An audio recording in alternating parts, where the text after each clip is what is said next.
नमस्कार दोस्तों, बहुत बहुत स्वागत है आपका एडुविस्टा बाय अश्वनी में। और आज के इस वीडियो में हम देखने वाले हैं क्लास 11th के एनसीईआरटी का चैप्टर नंबर 9, जिसमें हम पढ़ेंगे सोलर रेडिएशंस और उसकी हीट बैलेंस के बारे में।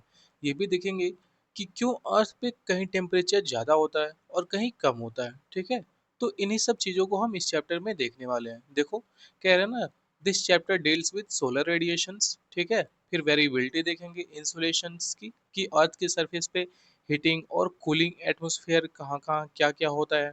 फिर टेरेस्ट्रियल रेडिएशन के बारे में देखेंगे, हीट बजट के बारे में पढ़ेंगे कि प्लैनेट कहाँ कहाँ किस किस अमाउंट में हीट रिसीव करती है और फिर कितना रिफ्लेक्ट करती है। फिर लैटिट्यूडनल वेरिएशंस के बारे में पढ़ेंगे, कौन कौन से फैक्टर हैं जो टेम्परेचर को अफेक्ट करते हैं, जैसे लैटिट्यूड हो गया, एल्टीट्यूड हो गया, डिस्टेंस हो गया सी से कितना डिस्टेंस पे है, और फिर ओशियानिक करेंट्स होंगे। फिर इसके बाद देखेंगे कि आइसोथर्म्स क्या होते हैं। ठीक है, तो इन सब चीज़ों के बारे में हम इस चैप्टर में पढ़ने वाले हैं। तो चलिए बिना कोई टाइम वेस्ट किए जल्दी से अपनी वीडियो को शुरू करते हैं।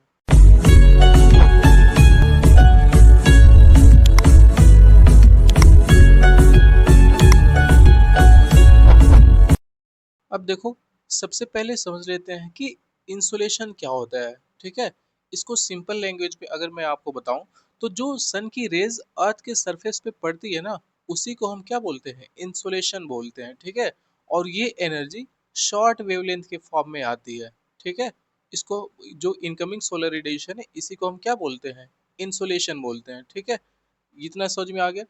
कह रहा है कि कौन सा फैक्टर रिस्पॉन्सिबल है जिससे आप देखोगे कि अर्थ पे जो एनर्जी पड़ती है ना, ये कहीं प्रॉपर नहीं आती है। ठीक है, कहीं देखोगे आप बहुत ज्यादा होगी तो कहीं पोलर रीजन पे बहुत कम होती है, जिसकी वजह से टेम्परेचर डिफरेंस भी हमें देखने को मिलता है। तो ये कह रहा है कि सबसे पहले तो अर्थ जियोइड और स्फेयर शेप में है। ठीक है, राउंड या फिर स्फेयर शेप में होने की वजह से क्या होता है कि जो अर्थ की रेज आती है, वो आप देखोगे कि पोलर रीजन पे थोड़ा सा ऑब्लिक करके आती है। ठीक है, ऑब्लिक मतलब तिरछी करके आती है, और जो इक्वेटर होता है वहां पे बिल्कुल डायरेक्ट आती है। तो जहाँ पे सनरेज डायरेक्ट फॉल होगी, वहां पे टेम्परेचर ज्यादा होगा, और जहाँ पे ऑब्लिक करके आएगी वहां पे टेम्परेचर वेरिएंस देखने को मिलेगा, टेम्परेचर थोड़ा कम होगा। तो ये दो फैक्टर हो गए। फिर इसके बाद कह रहा है कि कितनी एवरेज अमाउंट में एनर्जी रिसीव करती है अर्थ पे, तो वो है आपका 1.94 कैलोरीज पर स्क्वायर सेंटीमीटर मिनट। मतलब एक मिनट में एक स्क्वायर सेंटीमीटर में 1.94 कैलोरीज अर्थ रिसीव करती है सन से। फिर कह रहा है give the reason why it summers when earth is far away from the sun and winter when it is nearest to the sun. देखो इसका मतलब क्या है। कह रहा है कि ये रीजन बताओ। देखो, ये ना, आप यहाँ डायग्राम में देखो क्या होता है कि विंटर के सीजन में सन अर्थ के बिल्कुल पास में आ जाता है। ठीक है, और समर के सीजन में जो सन होता है वो अर्थ से बहुत दूर होता है। बट क्या होता है कि समर के सीजन में हमें गर्मी ज़्यादा लगती है दूर होने के बाद भी, वहीं विंटर सीजन में पास होने के बाद भी हमें उतना टेम्परेचर नहीं रहता है, तो गर्मी नहीं लगती, बिल्कुल ठंडा लगता है, विंटर सीजन में कोल्ड होता है। ऐसा क्यों है? तो ये इसलिए है क्योंकि जब सन दूर होता है ना अर्थ से, दूर तो होता है बट इसकी जो रेज होती है ना, वो ऑब्लिक नहीं आती है अर्थ पे, बिल्कुल डायरेक्ट फॉल होती है। और इसी की वजह से क्या होता है कि जो 4 जुलाई होता है, देखो, आप यहाँ मैं कलर चेंज कर देता हूँ इसका,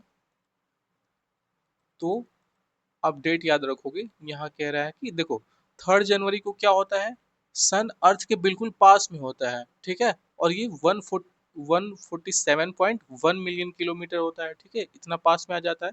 और इसको हम बोलते हैं पेरीहेलियन। जब पास में आ जाता है तो इसको हम बोलते हैं पेरीहेलियन। पास से आप लोग याद रखोगे कि पेरीहेलियन 3 जनवरी को होता है। कब होता है? 3 जनवरी को। और ये विंटर के सीजन में होता है, जब सन हमारे अर्थ के बिल्कुल पास में होता है। वहीं आप देखोगे 4 जुलाई को एपिहेलियन होता है, जब सन हमारे अर्थ से मैक्सिमम डिस्टेंस पे होता है। बट उस समय भी हमें बहुत आप देखोगे हीट फील होता है। ठीक है, क्यों? क्योंकि सन का जो रेज है वो डायरेक्टली फॉल होता है अर्थ पे। तो यही कह रहा है ये। ठीक है, फिर इसके बाद हम देख लेते हैं कि कौन कौन सी वेरिएबिलिटी है जो सन के इंसुलेशन को अफेक्ट करती हैं अर्थ के सरफेस पे। तो सबसे पहले तो है अर्थ का रोटेशन। ठीक है, अपने एक्सिस पे आप देखोगे कि अर्थ क्या है, थोड़ा सा टिल्ट की हुई है 23.5 डिग्री। और इसी की वजह से जो सन की रेज है ये प्रॉपर नहीं आती हैं। दूसरा है एंगल ऑफ इंक्लेशंस। अब वही बात है कि जो सन की रेज है ना वो किस एंगल से अर्थ पे आ रही है, ये हो गया। फिर लेंथ कितना है डेज का, अगर डेज ज्यादा लंबा होगा तो इंसुलेशन ज्यादा होगी, और इंसुलेशन ज्यादा होने की वजह से टेम्परेचर डिफरेंस भी बहुत ज्यादा होगा। फिर है ट्रांसपेरेंसी ऑफ द एटमॉस्फेयर। अब एटमॉस्फेयर कितना ट्रांसपेरेंट है, अब देखो इक्वेटर के आसपास में क्या होता है ना कि बहुत ज्यादा बारिश होती है और वहाँ बहुत क्लाउड का फॉर्मेशन होता है। तो जब भी अर्थ सन की रेज आती है तो जो क्लाउड्स होते हैं वो थोड़ा बहुत मात्रा में उसको रिफ्लेक्ट बैक कर देते हैं। और आप देखोगे वहीं की टेम्परेट रीजन के आसपास में तो वहाँ क्लाउड थोड़े कम होते हैं, तो इसीलिए वहाँ हीट ज्यादा फील होगा आपको, ठीक है। टेम्परेट मतलब सब ट्रॉपिकल रीजन में आप मान लो, ठीक है। उसके बाद आता है the configurations of the land in the term of aspect. ये क्या होता है, आप देखोगे अर्थ पे बहुत सी जगह पे कई कई तरह की चीजें होती हैं, कहीं डिजर्ट हो गया, कहीं आप देखोगे ग्लेशियर हो गया। अगर ग्लेशियर पे सनराइज आएगी तो वो टोटल, अब क्या होता है ज्यादा से ज्यादा मात्रा में वो उसकी एल्बिडो बहुत ज्यादा होती है तो वो सारी रिफ्लेक्ट बैक हो जाती है। वहीं डिजर्ट पे देखोगे या फिर लैंड पे देखोगे ओशन के मुकाबले तो थोड़ा ज्यादा गर्म होगा। तो यही दिखा रहा है कि किस तरह की लैंड है वहाँ पे, कैसा टोपोग्राफी है, क्या फीचर है, तो इन सब के बारे में, ठीक है। इसके बाद कह रहा है the incoming radiation is not fully reached to the earth surface. देखो अब अर्थ के सरफेस पे जितने भी ये सोलर रेडिएशंस आती हैं सन से, वो क्यों नहीं पहुंच पाती हैं, तो इसके बारे में देखते हैं कि आखिर क्यों नहीं आ पाती हैं। कह रहा है the atmosphere is largely transparent to short wave. अब देखो क्या होता है, ये हमारा यहाँ पे अर्थ है, ठीक है। अब मान लो इसके चारों तरफ क्या है, हमारा एटमॉस्फेयर, यहाँ पे सन है। अब यहाँ से रेज जो आ रही है सन की, हमारे एटमॉस्फेयर में कई सारी लेयर है।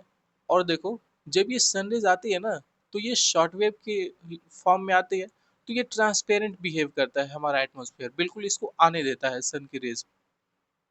बाद में क्या होता है, the incoming solar radiation passes through the atmosphere. अब ये एटमॉस्फेयर से जब पास होती है ना तो ये इस अर्थ की सरफेस पे स्ट्राइक करने से पहले एटमॉस्फेयर से पास होंगी। और फिर क्या होगा कि ट्रोपोस्फेयर में आप देखोगे कि वाटर वेपर पाया जाता है, ओजोन लेयर होती है, फिर अदर गैसेस होते हैं। ये सब जो सन में हार्मफुल यूवी रेज या फिर इंफ्रारेड रेडिएशन होता है उसको एब्जॉर्ब कर लेते हैं। तो पहली बात तो यही हो गई कि वो रेडिएशंस अर्थ के सरफेस पे नहीं पहुंच पाएंगी क्योंकि यहीं एब्जॉर्ब हो गई हैं। और फिर क्या होता है कि कुछ स्मॉल पार्टिकल्स भी होते हैं ट्रोपोस्फेयर में जो क्या काम करते हैं, ये जो रेज होती है उसको स्कैटर करने का काम करते हैं। और इसी स्कैटरिंग की वजह से क्या होता है कि ये सबसे ज्यादा ब्लू कलर को स्कैटर करते हैं और इसी की वजह से हमारी स्काई ब्लू कलर की दिखाई देती है, ठीक है। और वहीं जो रेड कलर स्कैटरिंग होता है उसकी वजह से हम देखते हैं कि मॉर्निंग और इवनिंग में सन हमें रेड कलर का दिखता है, ठीक है। तो ये रिजल्ट हो गया। फिर इसके बाद कह रहे हैं what is the average distribution insulation on the surface. अब एवरेज डिस्ट्रीब्यूशन को देखते हैं क्या है।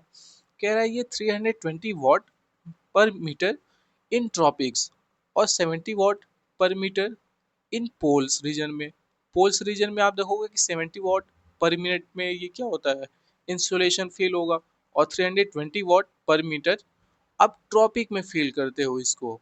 वहीं कह रहा है कि जो मैक्सिमम इंसुलेशन है ये हमारा सब ट्रॉपिकल डिजर्ट के एरिया में पाया जाता है, जहाँ पे क्लाउडनेस बहुत कम होता है। मैंने पहले बताया था ना, जहाँ पे क्लाउड कम होगा वहाँ पे सनरेज ज़्यादा आ पाएंगी, और जहाँ पे क्लाउड होगा वहाँ पे सनरेज आएंगी। बट ये क्लाउड क्या करता है, उसको एल्बिडो का काम करता है और उसको रिफ्लेक्ट बैक करता है कुछ अमाउंट में। तो सारी एनर्जी नहीं आ पाती, अगर क्लाउड ही नहीं होगा तो बिल्कुल सारी एनर्जी आ पाएंगी। तो इसलिए कह रहा है कि ये सब ट्रॉपिकल डिजर्ट में सबसे ज़्यादा एनर्जी मैक्सिमम इंसुलेशन फील होता है। फिर कह रहा है कि इक्वेटर पे उसके कंपेरेटिवली में कम इंसुलेशन आता है क्योंकि इक्वेटर पे ही बहुत ज़्यादा क्लाउड का फॉर्मेशन होता है। अगर हम देखें कि सेम लैटिट्यूड पे इंसुलेशन कंटिनेंट और ओशन के मुकाबले, अगर कोई मान लो सेम लैटिट्यूड है, यहाँ पे आपका लैंड है और यहीं पे आपका ओशन है, तो सबसे ज़्यादा जो इंसुलेशन फील होगा ना वो लैंड पे होगा ओशन के मुकाबले, ठीक है। क्योंकि पानी धीरे धीरे गर्म होगा और लैंड क्या होता है जल्दी गर्म हो जाता है। कह रहा है in winter the middle and higher latitude receive less radiations, ठीक है। समर के मुकाबले आप देखोगे जाहिर सी बात है विंटर में बहुत कम इंसुलेशन फील होता है क्योंकि डे शॉर्ट हो जाता है। और जब डे शॉर्ट हो जाएगा तो वैसे ही सन की रेज बहुत कम आएंगी अर्थ पे। अब देखो यहाँ पे चार फैक्टर हैं, रेडिएशन, कंडक्शन, एडवेक्शंस और कन्वेक्शन। इनको हम थोड़ा सा समझ लेते हैं इस फिगर के माध्यम से। देखो, जब यहाँ जैसे मान लो फायर जल रही है, अब इसके रेडिएशन की वजह से ना हमको यहाँ पे दूर बैठे हैं तो हमें हीट फील होगा। ये क्या हो गया? आपका रेडिएशन। कंडक्शन क्या होता है? जैसे मान लो ये लोहे की आयरन रॉड है, अब इसके एक सिरे को हम गर्म कर रहे हैं यहाँ फायर में, तो क्या होगा? कुछ देर बाद हमें ये फील होगा कि इसका जो सेकंड एंड है ना, जहाँ पे हम पकड़े हैं, जिसको हम गर्म नहीं कर रहे थे, वहां पे भी हमें हीट फील होने लगेगा। तो ये एनर्जी धीरे धीरे धीरे धीरे करके क्या होता है, सॉलिड पार्टिकल्स होता है तो एक दूसरे में ट्रांसफर होता रहता है, तो कंडक्शन उसको बोलेंगे। अब इसके बाद कन्वेक्शन देखते हैं। कन्वेक्शन क्या होता है कि जब भी देखो नीचे जब कोई चीज गर्म होती है ना, तो बिल्कुल ये ऊपर उठने की कोशिश करती है, ठीक है, हल्का हो जाती है, तो ये ऊपर उठना शुरू होती है। और एडवेक्शन उसके बाद आता है। एडवेक्शन आपका हॉरिजॉन्टल मूवमेंट होता है, ठीक है, यहाँ देखो कह रहे हैं ना, हॉरिजॉन्टल मूवमेंट है एयर का, ठीक है। ये वर्टिकल मूवमेंट से ज्यादा इंपॉर्टेंट है। क्यों इंपॉर्टेंट है?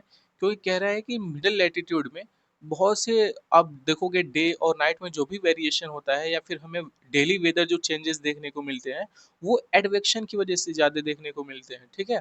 वहीं बात करें ट्रॉपिकल रीजन में, तो पर्टिकुलरली नॉर्दर्न इंडिया में समर के सीजन में आप देखोगे कि लोकल विंड्स चलती है, जो कि लू हम बोलते हैं, ठीक है, लू चलती है ना, बहुत गर्म गर्म हवा। तो ये एडवेक्शन की वजह से ही होता है, हॉरिजॉन्टल मूवमेंट होता है, ठीक है, गर्म चीजों का। तो ये हो गया, ठीक है, उसी को हम क्या बोलते हैं, एडवेक्शन प्रोसेस।